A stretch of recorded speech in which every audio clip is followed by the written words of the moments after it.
قوة إلا بالله العلي العظيم.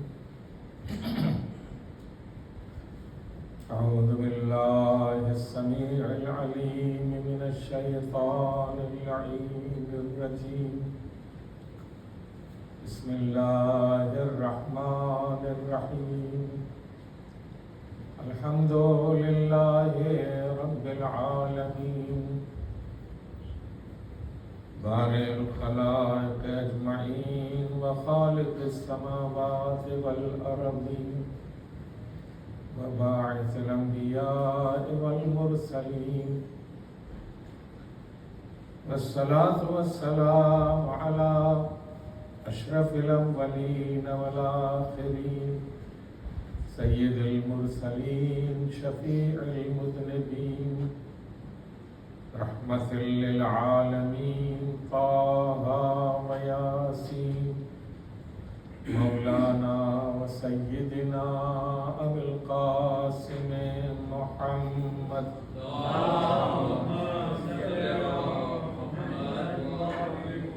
صلى الله عليه وعلى أهل بيته الطيبين الطاهرين المعصومين المنتجبين الأكرمين لا سيما على بقية الله في الأرضين ولعنة الله على أعدائهم وقاتليهم وغاصبي حقوقهم ومنكري فضائلهم من يوم عداوتهم إلى يوم الدين.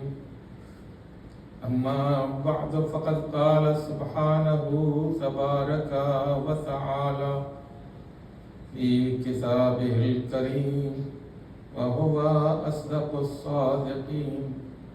بسم الله الرحمن الرحيم. ومن يطع الله ورسوله فقد فاز فوزا عظيما. صلوات علی محمد.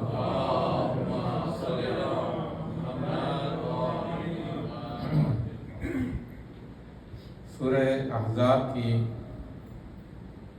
71ویں آیت کا یہ ٹکڑا میں نے آپ کی خدمت میں تلاوت کیا ہے. کل یہاں سے شروع کیا تھا یا ایھا الذین آمنوا اتقوا اللہ وقولوا قولا سدیدا یصلح لکم اعمالکم ویغفر لکم ذنوبکم ومن یطع اللہ ورسولہ فقد فاز فوزا عظیما. اے ایمان والو، اتقوا اللہ وقولوا قولا سدیدا، تقوی پروردگار اختیار کرو، اسے اس کی ہیبت کے ساتھ محبت کرو، جس کے نتیجے میں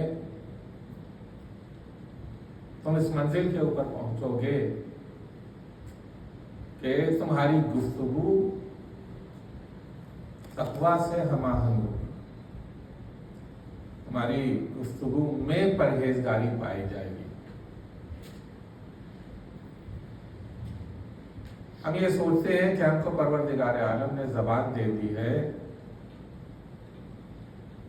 تو ہم جو چاہیں بولیں اور جسے چاہیں جو کچھ کہنا چاہیں کہیں. یہ بے تقوائی ہے. تقوی وہ ہے کہ پہلے غور کریں کہ اگر کہنا بھی چاہیے تو کیا کہیں، اور اگر کہنا ہے تو کس حد تک زبان کا استعمال کریں، اور اگر زبان کا استعمال کرنا ہو تو بے عقلی کے ساتھ زبان کا استعمال کریں یا عقل کے ساتھ زبان کا استعمال کریں. صلوات پڑھیں محمد و آل محمد.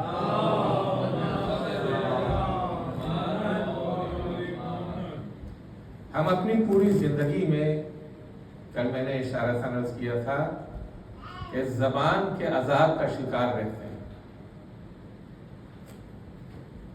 زبان سے جو گناہ ہوتے ہیں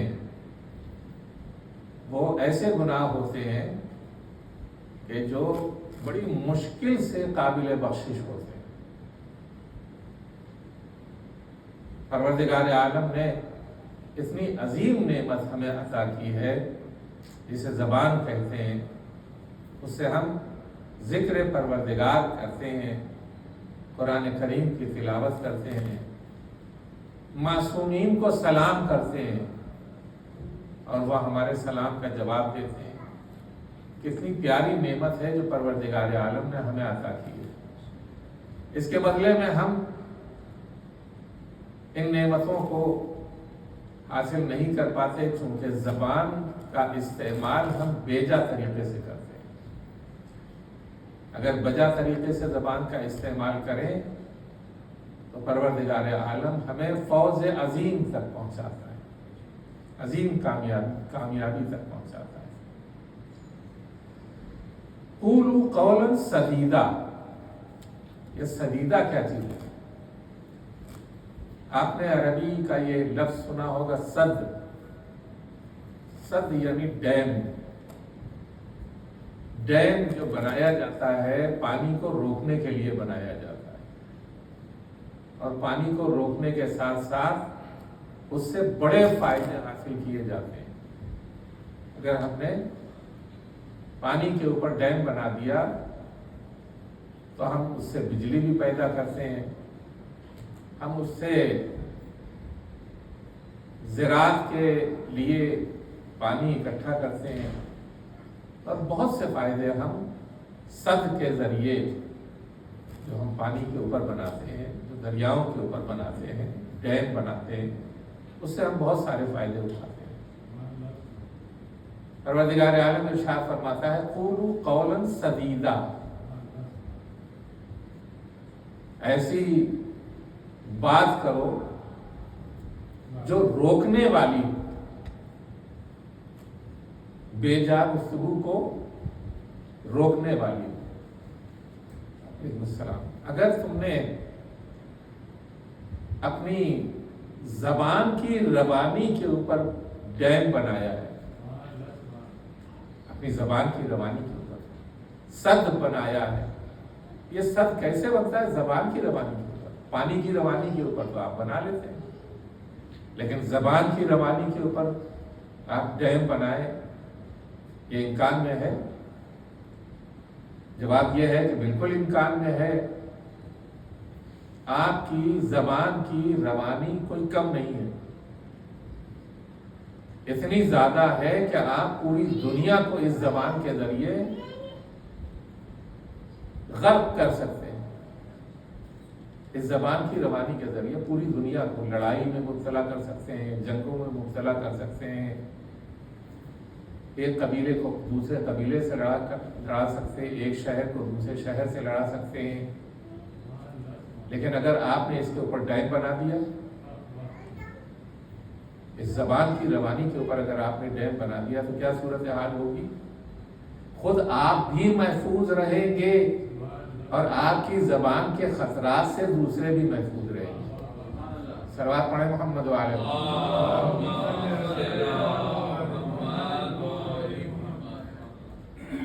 تو جہاں یہ ارشاد ہوا قولوا قولا سدیدا، اس میں ایک لفظ ہے قولو، منع نہیں کیا ہے کہ نہ بولو،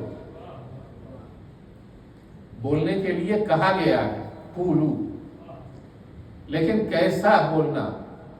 قولا سدیدا،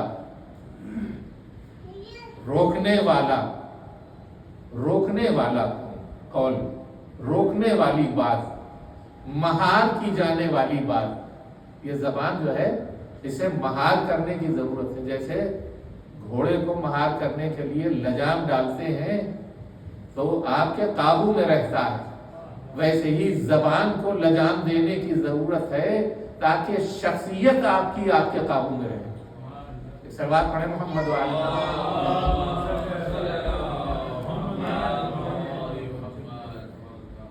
اس جملے کی طرف آپ نے ذرا کم توجہ دی کہ جس طرح گھوڑے کو لجام دے کر کے اپنے قابو میں کیا جاتا ہے، اسی طرح زبان کو بھی لجام دینے کی ضرورت ہے، اور اس لجام کا نام ہے تقویٰ، پرہیزگاری۔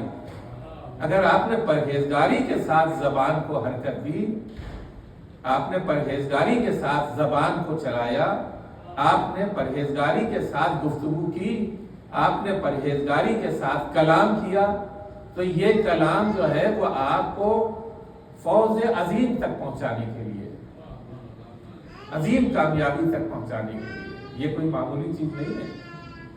اگر ہم نے اسے بے مہار چھوڑ دیا، صلوات محمد بچے کو بولنے دیجئے، وہ اپنا کام کر رہا ہے، صلوات محمد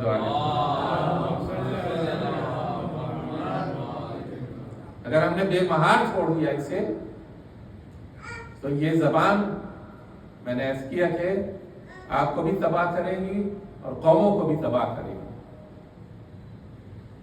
یہ زبان کبھی ایسا بھی ہوتا ہے کہ صدق کلامی کے اوپر منحصر ہوتی ہے، سچ بولتی ہے، سچائی کے ساتھ کلام کرتی ہے، سچائی کے ساتھ گفتگو کرتی ہے، اور یہی زبان جھوٹ کا پلندہ بن جاتی ہے۔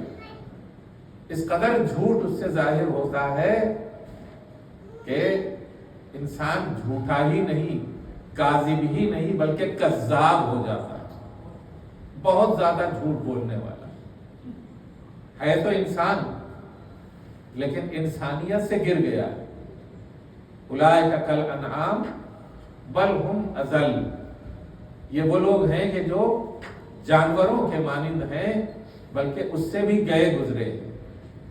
یہ ہے انسان کی وہ پستی کہ جس میں خود اپنے آپ کو گرفتار کرتا ہے۔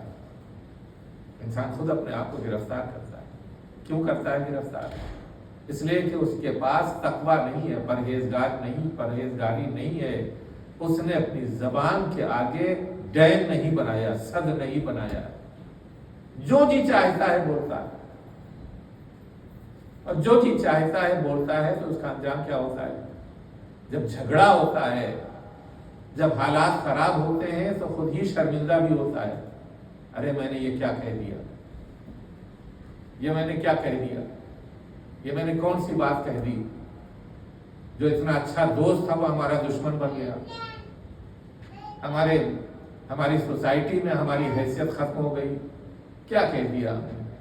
اب آپ لاکھ اس کے اوپر پانی ڈالنا چاہیں، یہ آگ ایسی لگتی ہے کہ مدتوں بجھتی ہی نہیں۔ یہ ہے زبان کی وہ برائی کہ جو ہمیں نظر آتی ہے اور دکھائی دیتی ہے۔ یعنی جب یہ کہا گیا ہے کہ میاں اگر بولو تو کیسے بولو؟ پہلے عقل کی ترازو میں تول لو، عقل کی میزان پہ تولو، اس کے بعد بولو۔ اگر بغیر عقل کے تم نے گفتگو شروع کر دی اور عقل اس کے اندر دخیل نہیں رہی، عقل کی حاکمیت اس کے اوپر نہیں رہی، تو نتیجہ کیا ہوگا؟ نتیجہ یہ ہوگا کہ تم ذلیل اور رسوا ہو جاؤ گے۔ اپنے آپ کو عزیز بنانا ہے تو پہلے عقل کی میزان پہ تولو کہ ہمیں یہ بولنا چاہیے کہ نہیں، اور جب عقل کی میزان کے اوپر تول لو گے اور بولو گے تو لوگ تمہاری تعریف بھی کریں گے اور تمہاری عزت بھی کریں گے۔ یہ ہے کمال، اسی کو بولتے ہیں تقویٰ، کسی اور چیز کا نام نہیں ہے۔ زبان کا تقویٰ یہی ہے کہ قولوا قولا سدیدا، اپنے قول کو محکم طریقے سے جانچ کر کے، پرکھ کر کے، سوچ کر کے، سمجھ کر کے گفتگو کرو۔ یصلح لکم اعمالکم، جب تم یہ عمل کرو گے تو تمہارے اعمال کی اصلاح ہو جائے گی۔ کون کرے گا اعمال کی اصلاح؟ یصلح اللہ لکم اعمالکم، اللہ تمہارے اعمال کی اصلاح کرے۔ تم اپنی زبان کو کنٹرول میں رکھ رہے ہو، اللہ کا فیضان تمہارے اوپر ہوگا کہ وہ تمہاری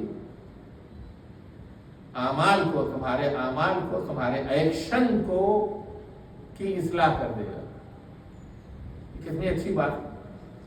ہم صرف زبان کو کے اوپر قابو پا رہے ہیں اور اللہ ہماری عزت اور سربلندی کا سامان مہیا کر رہا ہے، ہماری عزت اور سربلندی کا سامان مہیا کر رہا ہے۔ کیوں؟ اس لیے کہ پروردگار عالم کے حکم کے مطابق اگر کوئی انسان اپنے وجود کو عمل کی منزل میں لاتا ہے، رضائے پروردگار کے تحت خاموش رہے، رضائے پروردگار کے تحت بولے، رضائے پروردگار کے تحت سوئے، رضائے پروردگار کے تحت جاگے، تو پروردگار عالم سونے کو بھی سونا بنا دیتا ہے، جاگنے کو بھی عظیم بنا دیتا ہے۔ ایک صلوات پڑھیں محمد و آلہ محمد۔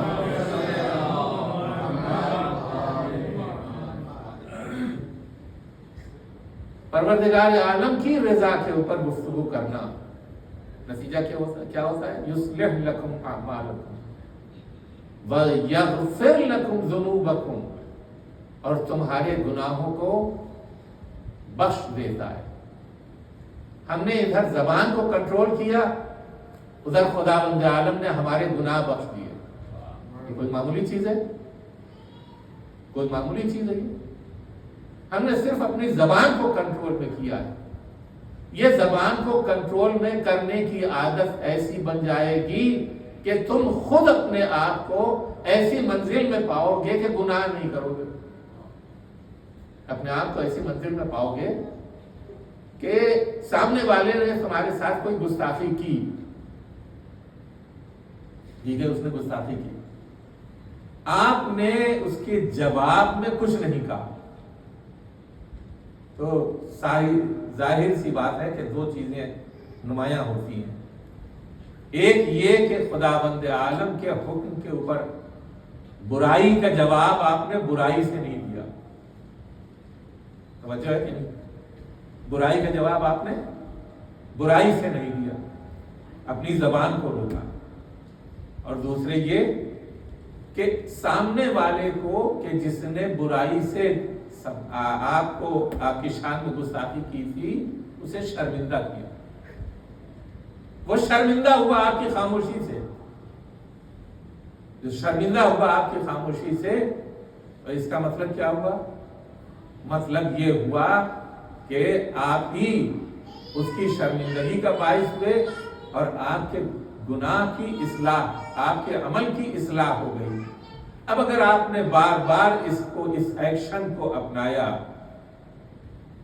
زبان روکنے کا ایکشن بار بار اپنایا، تو بہت سے گناہ آپ سے ہو ہی نہیں سکتے، بہت سے گناہ آپ سے ہو ہی نہیں سکتے، اس لیے کہ آپ نے یہ سمجھ لیا ہے کہ خاموشی کتنی قیمتی ہے، خاموشی کتنی قیمتی ہے، سکوت کتنا قیمتی ہے، سکوت بہت قیمتی ہے۔ اگر ہم اس کو اپنے معیار کے اعتبار سے اپنی عزت و آبرو کو مد نظر رکھتے ہوئے خاموشی اختیار کریں گے تو پروردگار عالم ہماری عزت کو بلند کرے گا۔ ایک سوال پڑھیں محمد والی، آپ لوگ آ جائیے، آگے آ جائیے تو اچھا ہے۔ کچھ لوگ باہر بیٹھ گئے ہیں، اگر آ سکتے ہو تو آ جائیں، یہاں جگہ ہی جگہ ہے۔ ایک سوال پڑھیں محمد والی۔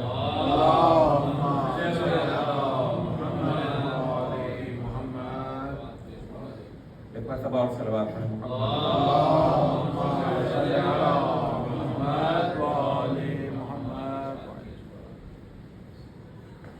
تو زبان عزت کھوتی بھی ہے اور عزت دیتی بھی ہے، یہی زبان عزت کھوتی بھی ہے اور عزت دیتی بھی ہے۔ تو پروردگار عالم نے کہا کہ میں نے تمہیں زبان تو دی ہے،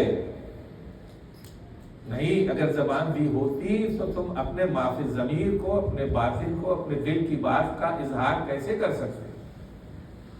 دل کی بات کا اظہار کرنا لازمی اور ضروری ہے، اس کے لیے زبان عطا کی گئی، لیکن زبان جو عطا کی گئی ہے وہ بھی عقل کے سائے میں دی گئی ہے، بے عقلی کے سائے میں نہیں دی گئی ہے۔ اگر بے عقلی کے سائے میں دی گئی ہوتی تو تم جو جی چاہتے بولتے اور جو جی چاہتے کہتے، جیسے کہ بے عقل لوگ کرتے ہیں، بے عقل لوگ کرتے ہیں۔ حدیث ہے جس کا مطلب یہ ہے کہ انسان وہی صحیح ہے کہ جو پہلے سوچتا ہے پھر بولتا ہے، اور انسان گنہگار وہ ہے کہ جو پہلے بولتا ہے پھر سوچتا ہے کہ میں نے کیا کہا۔ لہذا پروردگار عالم نے اگر زبان دی ہے تو کس کے حوالے کی ہے؟ عقل کے حوالے۔ پورا وجود انسانی کس چیز کے حوالے کیا ہے؟ کس عضو بدن کے حوالے کیا ہے؟ دل کے حوالے۔ دل کے فیصلے کو متوازن یعنی ترازو کے اوپر پرکھنے کے بعد زبان پہ جاری کرنے کا کام کس کا ہے؟ عقل کا کام۔ اسی لیے معصوم نے عقل کو پیغمبر اکرم صلی اللہ علیہ وآلہ وسلم سے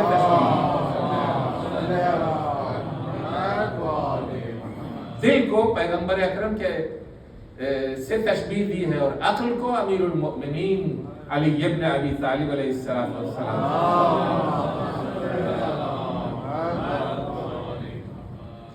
دل انسان کو بولنے کے لیے آمادہ کرتا ہے، عقل انسان کو سمجھ کے بولنے کے لیے آمادہ کرتا ہے۔ دونوں میں فرق ہے۔ دل کے خون کی روانی ہر عضو بدن کو زندگی دیتی ہے، لیکن عقل ہر عضو بدن کو وہ قوت نہیں دیتا کہ بے اختیار ہو جائے، بلکہ اختیار میں رکھنے کا سلیقہ عطا کرتا ہے۔ صلوات پڑھیں محمد و آل محمد۔ عقل جو ہے وہ انسان کو اختیار میں اپنے عضو بدن کو، ہر عضو بدن کو کنٹرول میں اور اختیار میں رکھنے کی قوت عطا کرتی ہے۔ بے سوچے سمجھے بولنا انسان کو ذلیل و رسوا کرتا ہے۔ ایک مرتبہ صلوات پڑھیں محمد و آل محمد۔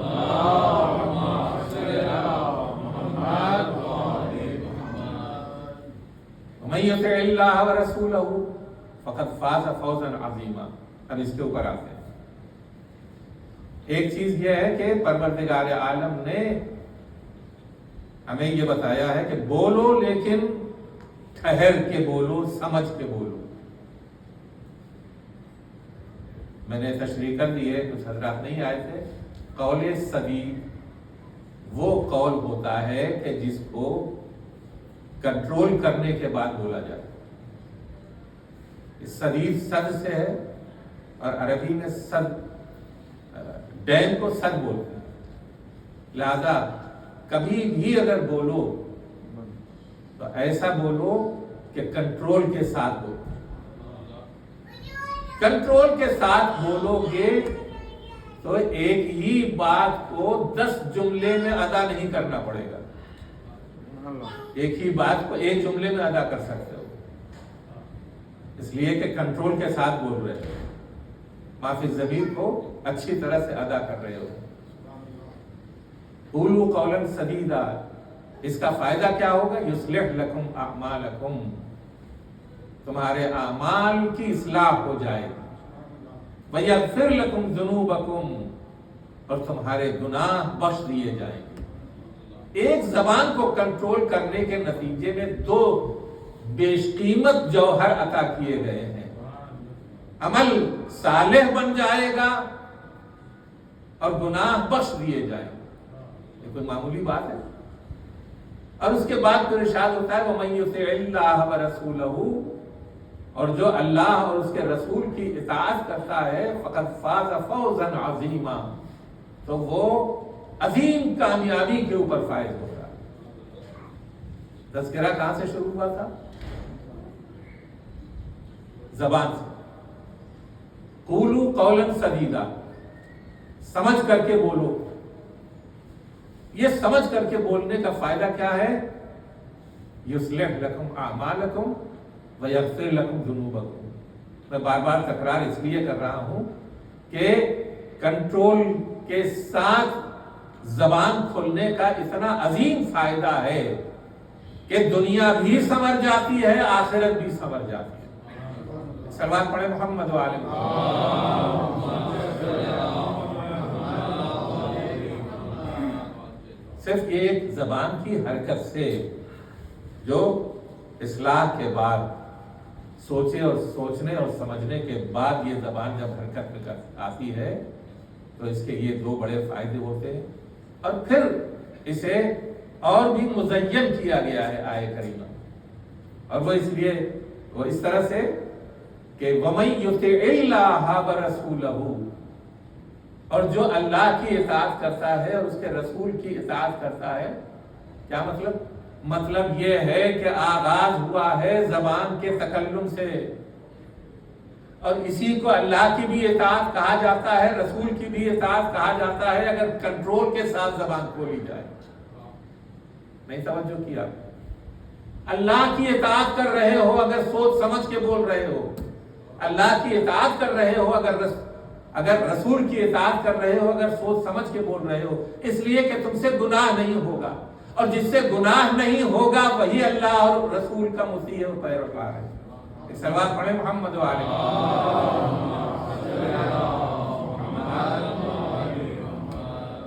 وہی اللہ کا اطاعت گزار ہے، وہی رسول کا اطاعت گزار ہے.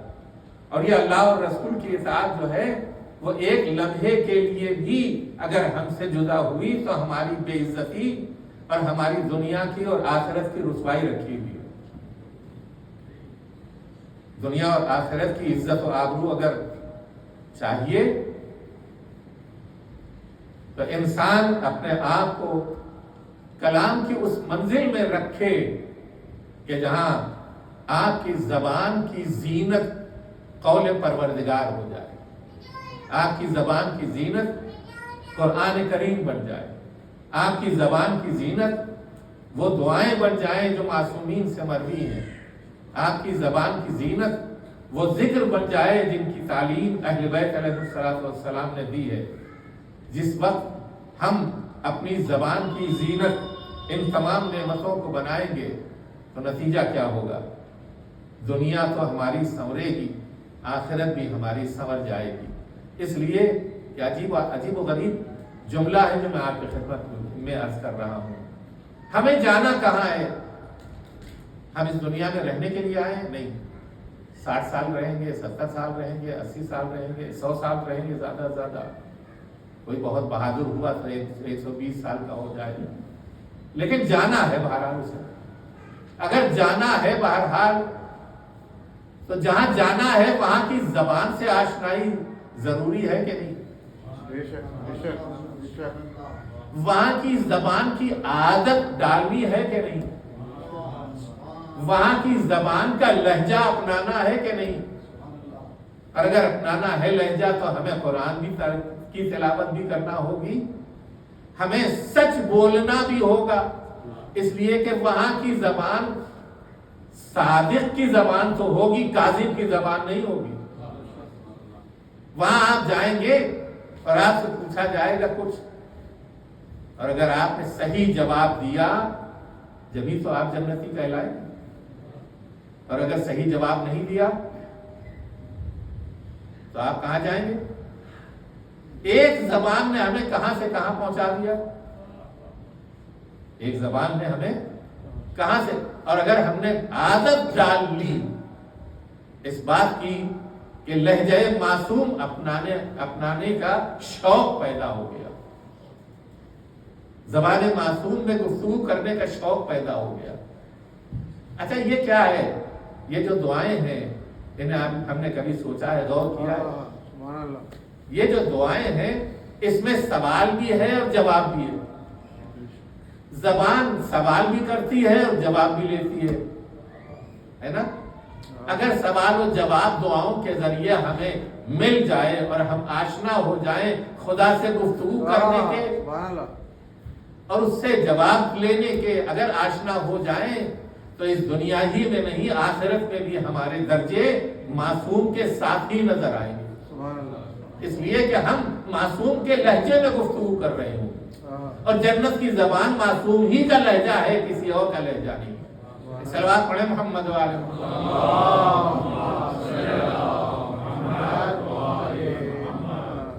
بہت سنجیدگی سے سنتے ہیں آپ لوگ، صلوات بلند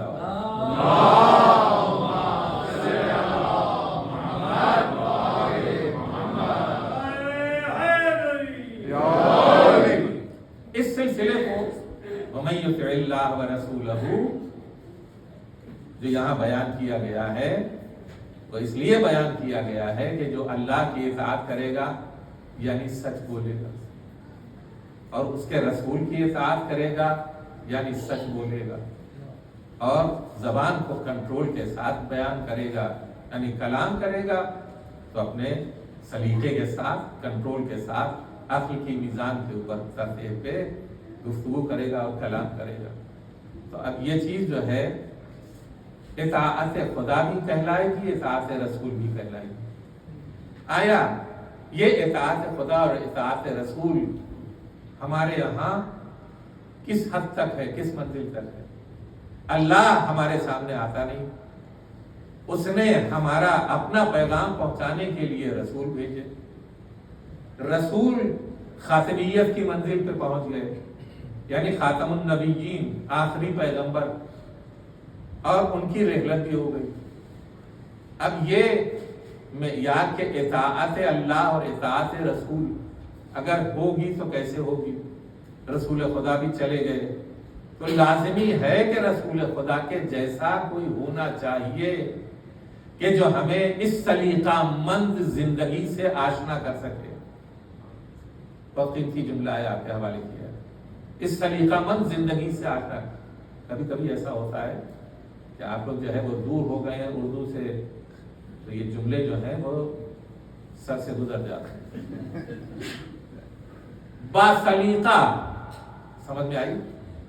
باسلیقہ زندگی سے آشنا کرنے کے لیے کوئی معصوم ہونا ضروری ہے، کسی معصوم کا ہونا ضروری ہے، یعنی اللہ کا پسندیدہ کلام، اس کی عادت ڈالنے کے لیے کسی معصوم کی طرف سے یہ لہجہ حاصل کرنا ضروری ہے۔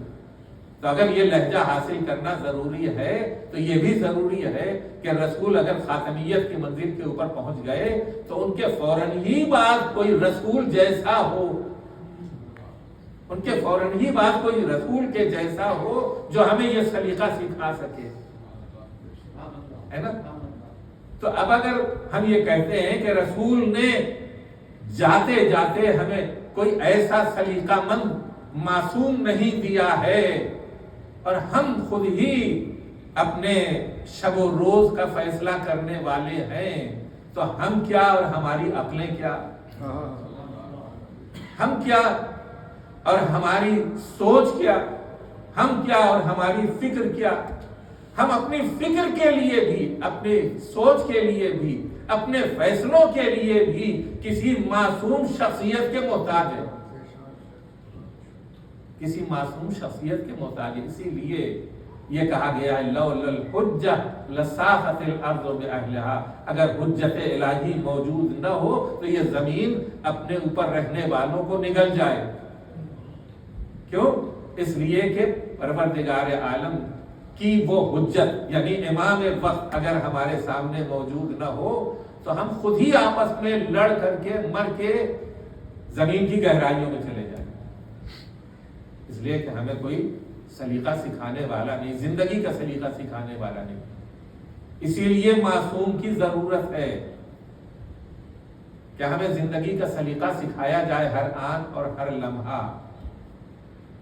وَمَن يُطِعِ اللَّهَ وَرَسُولَهُ کی تفسیر یہ ہے کہ ہمیں اس زمانے میں بھی ایک حجت کی ضرورت ہے، اس زمانے میں بھی صرف امیر المومنین کے عہد میں نہیں، امیر المومنین نے اپنا جانشین کسی کو بنایا، امام حسن مجتبیٰ کو، امام حسن مجتبیٰ نے اپنا جانشین بنایا حسین مظلوم کو۔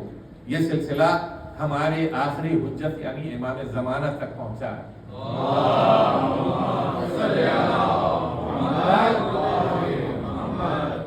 توجہ رہے، آیت یہ کہتی ہے وَمَن يُطِعِ اللَّهَ وَرَسُولَهُ فَقَدْ فَازَ فَوْزًا عَظِيمًا، بڑی کامیابی حاصل کرے گا جو اس راہ سے سلیقہ سیکھے زندگی کا اور گفتگو کا سلیقہ سیکھے، بڑی کامیابی اسے حاصل ہوگی۔ تو اب امام زمانہ پردہ غیب میں ہے، اب اگر پردہ غیب میں ہے تو کوئی ہے جو ہمیں سہارا دینے والا ہو اس معاملے میں؟ کوئی ہے جو ہمیں ڈائریکشن دینے والا ہو اس معاملے میں؟ آیا معصوم نے ہمیں کوئی سلیقہ سکھایا ہے، کسی کے حوالے کیا ہے؟ اگر نہیں کیا ہے تو سقیفہ کا راستہ تو کھلا ہی ہوا ہے، نہیں توجہ کیا؟ اگر کوئی ڈائریکشن، کوئی رہنما ہمارے حوالے نہیں کیا گیا ہے تو سقیفہ کا راستہ تو کھلا ہوا ہے، آپ چلے جائیے، ہے نا؟ توجہ ہوئی کہ نہیں؟ لہذا ماننا پڑے گا کہ معصوم نے ہمیں کوئی ڈائریکشن دیا ہے، کسی کے حوالے کیا ہے، وہ کون ہے؟ معصوم نے اپنی ہی رہنمائی میں، اپنی ہی اقوال کی روشنی میں کچھ ایسے افراد کو منتخب کیا ہے کہ جس میں معصوم کی صفتیں پیدا ہو گئی، جس میں معصوم کی صفتیں پیدا ہو گئی۔ اما من کان من الفقہاء سائنا لنفسہ حافظا لدینہ مخالفا لہواہ مطیعا لامر مولاہ فللعوام ان یقلدوہ، ہے نا؟ وہ شخص، فقہاء میں وہ شخص، من کان من الفقہاء سائنا لنفسہ، جو اپنے نفس کا محافظ، حافظا لدینہ، اپنے دین کی حفاظت کرنے والا ہو، مخالفا علی ہواہ، اپنے نفس کی مخالفت کرتا ہو، مطیعا لامر مولا، اللہ کے حکم کی اطاعت کرنے والا ہو، فللعوام ان یقلدوہ ہو۔ امام زمانہ نے، 11ویں امام نے، 6ٹھے امام نے مختلف پیرائے میں یہ حدیثیں ہمارے سامنے بیان کی ہیں کہ تمہارے لیے غیبت کے زمانے میں ایسے معصوم صفت رہنما موجود ہوں گے کہ تم بہکنے نہیں پاؤ گے، اور دشمن تمہارا تم سے زیادہ اس پہلو کو سمجھ لے گا۔ تمہارے سمجھنے کی بات نہیں، تم تو سمجھتے ہی ہو، بہت سے لوگ تم میں نہیں سمجھتے کہ مرجعیت کی وقعت کیا ہے اور قیمت کیا ہے، لیکن معصومین نے ہمیں یہ بتایا اپنے اقوال کی روشنی میں کہ کچھ ایسے بھی ہوں گے جو غیبت کے زمانے میں ہوں گے، معصوم صفت کے حامل ہوں گے، اور وہ تمہاری کشتی کو ساحل نجات تک پہنچانے کے لیے موجود رہیں گے۔ غیر لوگوں نے اس فلسفے کو سمجھ لیا جبھی مرجعیت کو ختم کرنے کے در پہ، سمجھ رہے ہیں آپ؟ جو مرجعیت کو ختم کرنے کے پیرو نظر آ رہے ہیں لوگ، ہمارے دشمن، دو چیزیں ہیں ایسی کہ جس کو انہوں نے ٹارگٹ کر لیا ہے، اگر وہ دو چیزیں دیکھی جائیں تو ان کی حقیقت کیا ہے؟ وَمَن يُطِعِ اللَّهَ وَرَسُولَهُ، جو اللہ کی اطاعت کرے اور رسول کی اطاعت کرے۔ یہ دونوں چیزیں کہاں نظر آتی ہیں؟ یہ دونوں چیزیں نظر آتی ہیں اس جگہ کے اوپر کہ جہاں ایک طرف مرجعیت ہے اور دوسری طرف حسینیت ہے، دوسری طرف حسینیت۔ یہ دو چیزیں ہیں کہ ہمارا دشمن جن کو ختم کرنے کے در پہ، یا وہ عزاداری کو روکنا چاہتا ہے اور یا مرجعیت کو ختم کرنا چاہتا ہے کہ اطاعت خدا اور اس رسول نہ ہونے پائے۔ تو ہم یہ دیکھتے ہیں کہ اطاعت خدا اور رسول مرجعیت کے سہارے ہم تک پہنچ رہی ہے، اور اطاعت خدا اور رسول حسینیت کے حوالے کے ذریعے ہم تک پہنچ رہی ہے، اور یہ ان دونوں چیزوں کا پہنچنا اور آخری زمانے میں ان دونوں چیزوں کا، ان دونوں نعمتوں کا پروان چڑھنا، ان دونوں نعمتوں کا پروان چڑھنا یہ بتاتا ہے کہ دشمن لاکھ کوشش کرے اطاعت خدا اور رسول سے ہمیں دور کرنے کی، جب تک مرجعیت باقی رہے گی اور جب تک حسینیت باقی رہے گی ہمیں زندگی ملتی رہے گی۔ صلوات پڑھیں محمد وآلہ۔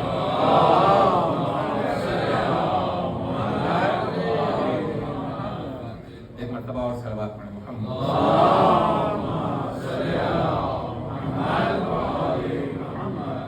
ومن يطع الله ورسوله فقد فاز فوزا عظيما۔ وہ بڑی کامیابی میں بڑی کامیابی حاصل کرے۔ یہ بڑی کامیابی کیا ہے؟ اب آپ دیکھتے جائیے، جن طاقتوں سے آنکھ ملانے کی دنیا کی ہمت نہیں ہوتی تھی، ان طاقتوں کو نظریں نیچی کر کے دیکھنا پڑ رہا ہے۔ یہ ابتدائی بڑی کامیابی ہے۔ صلوات پڑھیں محمد وآلہ۔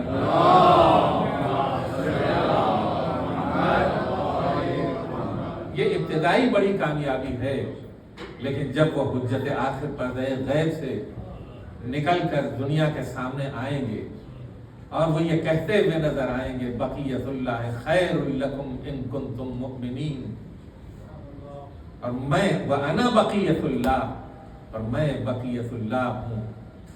تو جو دنیا میں فساد پھیلانے والے ہیں، دنیا کو ظلمت کے اندھیرے میں لے جانے والے ہیں، دنیا کو ستم کے غار میں لے جانے والے ہیں، دنیا کو تباہ و برباد کرنے والے ہیں، انہیں مٹائے گا، اور مٹانے کے بعد بھی یہ کہے گا، ان کے لیے یہ کہا جائے گا کہ جب وہ آئیں گے یملأ اللہ قسطا وعدلا بعدما ملئت ظلما وجورا۔